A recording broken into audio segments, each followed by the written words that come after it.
पश्चिम बंगाल की मुख्यमंत्री ममता बनर्जी ने भारतीय जनता पार्टी भाजपा पर पूरे देश को डिटेंशन कैंप बनाने का आरोप लगाते हुए बुधवार को कहा कि अगर विपक्षी गठबंधन इंडिया सत्ता में आता है तो संशोधित नागरिकता कानून CAA और राष्ट्रीय नागरिकता पंजीकरण NRC को खत्म कर दिया जाएगा। असम में तृणमूल कांग्रेस TMC के 4 उम्मीदवारों के समर्थन में यहां एक चुनावी रैली को संबोधित करते हुए उन्होंने दावा किया कि अगर प्रधानमंत्री नरेंद्र मोदी लगातार तीसरी बार सत्ता में लौटते हैं तो देश में लोकतंत्र नहीं बचेगा और न ही चुनाव होंगे।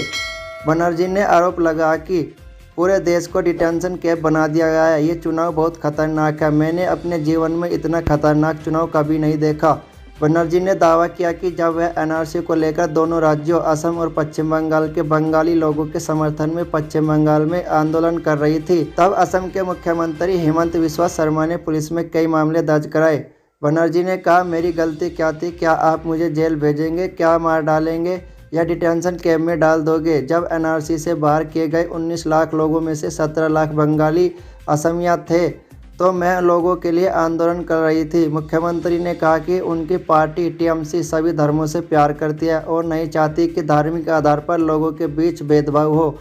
बनर्जी ने रैली में कहा, अगर इंडिया गठबंधन जीतता है तो NRC, CAA और समान नागरिकता संहिता UCC लागू नहीं होगी। हम सभी भेदभावपूर्ण कानूनों को रद्द कर देंगे।